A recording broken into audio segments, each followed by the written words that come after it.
नमस्कार। इस एक्सप्लेनर में स्वागत है। देखिए, जब हम ग्रेड 9 या 10 यानी सेकेंडरी स्टेज में कदम रखते हैं ना, तो साइंस पूरी तरह से बदल जाती है। ये अब सिर्फ आसपास की चीज़ों को देखने तक सीमित नहीं रहती, बल्कि एक बहुत ही गहरी और पर्पसफुल खोज बन जाती है। तो चलिए, बिना किसी देरी के इस नई दुनिया में एंट्री करते हैं। जरा सोचिए, क्या मैथ की एक छोटी सी गलती किसी बड़े हवाई जहाज को क्रैश करवा सकती है? सुनने में अजीब लगता है ना, लेकिन ऐसा सच में हुआ है। एक पैसेंजर एयरक्राफ्ट हवा में उड़ रहा था और अचानक उसका फ्यूल खत्म हो गया। वजह क्या थी? सिर्फ इतनी कि ग्राउंड क्रू ने फ्यूल भरते वक्त किलोग्राम प्रति लीटर की जगह पाउंड्स प्रति लीटर का इस्तेमाल कर लिया था। बस इस एक छोटी सी गलती की वजह से उस जहाज में करीब 15,000 लीटर फ्यूल कम रह गया। सोचिए, साइंस और मेजरमेंट में सटीकता होना कितना ज्यादा जरूरी है। तो इस सफर को आसान बनाने के लिए हम एक नया टूल किट तैयार करेंगे। इस एक्सप्लेनर का हमारा एजेंडा कुछ इस तरह है। पहला, विज्ञान की एक नई दुनिया। दूसरा, विज्ञान के नए उपकरण। तीसरा, नियम, सिद्धांत और भविष्यवाणियां। चौथा, अनुमान लगाने की कला। और पांचवा, एक मानवीय प्रयास। चलिए बढ़ते हैं सेक्शन 1 की तरफ, विज्ञान की एक नई दुनिया। सेकेंडरी साइंस का ये सफर हमसे एक बिल्कुल नए नजरिए से सोचने की मांग करता है। अब प्रकृति को समझने के लिए हमें एक मैग्नीफाइंग ग्लास जैसा नजरिया चाहिए होता है। इसका मतलब है कि नेचर में जो पैटर्न्स छिपे हुए हैं, उन्हें ढूंढने के लिए हमें दुनिया को बहुत ही बारीकी से ऑब्जर्व करना होगा।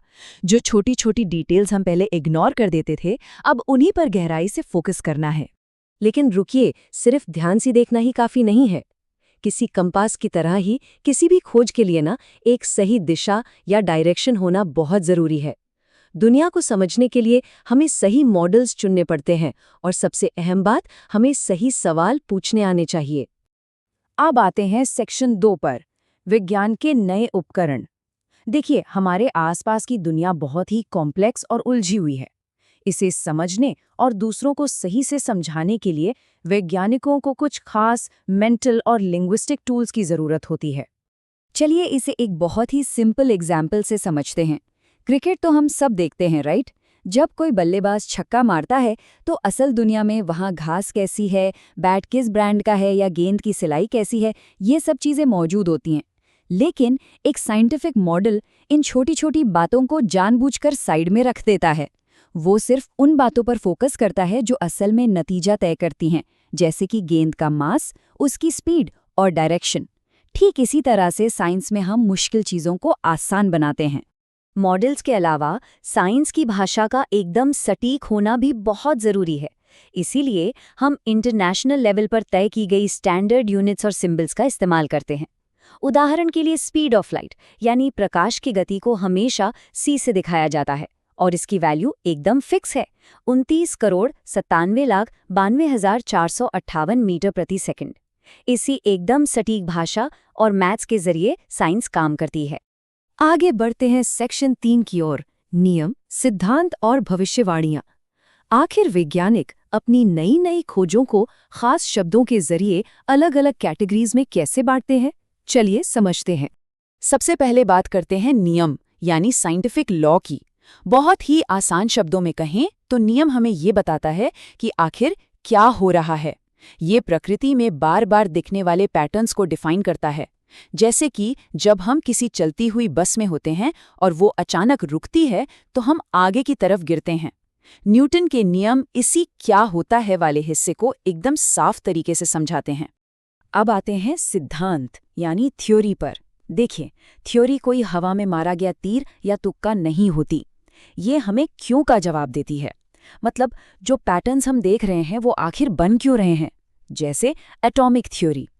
एक थ्योरी हमेशा बहुत सारे टेस्ट्स और पक्के सबूतों पर खड़ी होती है, और हाँ, इसमें हमेशा सुधार या इम्प्रूवमेंट की गुंजाइश भी होती है। इसी से जुड़ा एक और बहुत इंपॉर्टेंट शब्द है सिद्धांत या प्रिंसिपल। इसे आप ऐसे समझ सकते हैं कि ये बहुत ही ब्रॉड गाइडलाइंस होती हैं। ये हमें किसी भी सिचुएशन को समझने का एक फ्रेमवर्क देती हैं।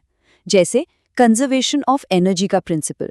अब चाहे आप सीढ़ियां चढ़ रहे हों या दौड़ रहे हों, ये ब्रॉड नियम हर जगह लागू होता है और हमारी प्रॉब्लम को सॉल्व करने में मदद करता है।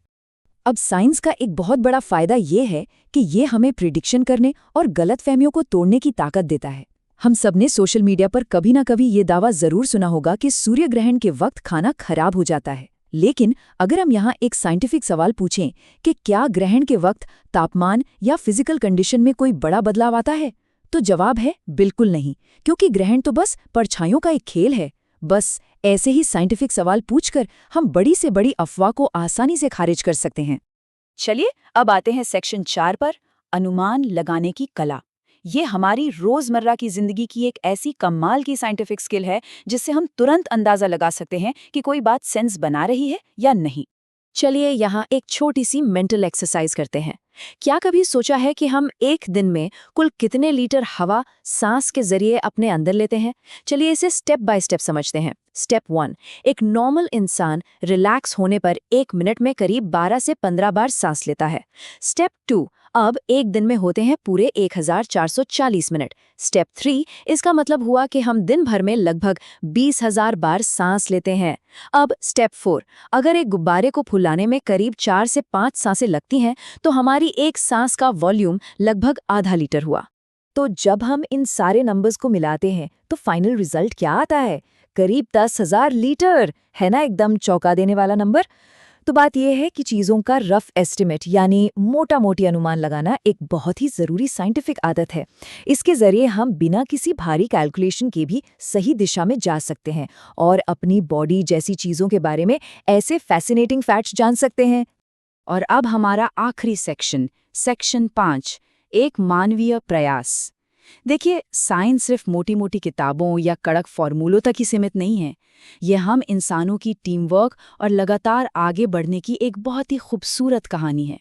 इसका एक बहुत ही रियल लाइफ एग्जाम्पल है कोविड-19 का मास्क। अब नेचर को ये थोड़ी पता है कि ये फिजिक्स है या बायोलॉजी। एक सिंपल से दिखने वाले मास्क को बनाने के लिए अलग अलग सब्जेक्ट्स को एक साथ आना पड़ता है। फिजिक्स हमें हवा के पार्टिकल्स का मोशन समझाती है, केमिस्ट्री हमें पॉलीमर फाइबर्स की क्वालिटीज बताती है, बायोलॉजी से हमें वायरस के साइज का पता चलता है, और मैथ्स के जरिए हम हवा के बहाव का पूरा मॉडल तैयार करते हैं। तो देखा आपने, असली दुनिया की प्रॉब्लम्स को सॉल्व करने के लिए इन सबको एक टीम की तरह काम करना पड़ता है। इस मशहूर विचार पर जरा गौर कीजिएगा। कोई भी साइंटिफिक थ्योरी कभी भी फाइनल नहीं होती, और ऐसी कोई थ्योरी नहीं जिस पर सवाल न उठाया जा सके। दरअसल विज्ञान की सबसे बड़ी ताकत ही यही है। ये अपनी गलतियों को एक्सेप्ट करता है, खुद को सुधारता है और हमेशा नए सबूतों पर भरोसा करता है, न कि किसी की पर्सनल ओपिनियन पर। तो इस एक्सप्लेनर के अंत में हम आपके लिए एक बहुत ही दिलचस्प सवाल छोड़कर जा रहे हैं। अगर साइंस हमेशा खुद को इवॉल्व कर रही है, तो आज का ऐसा कौन सा फैक्ट है जिसे शायद कल आप खुद अपडेट करने में मदद करेंगे? इस नए टूल किट को उठाइए जिसमें मॉडल्स हैं, मैथ्स हैं और ढेर सारी क्यूरियोसिटी है, और निकल पड़िए अपनी खोज पर। हमारे साथ जुड़ने के लिए बहुत बहुत धन्यवाद। ऐसे ही सीखते रहिए और एक्सप्लोर करते रहिए।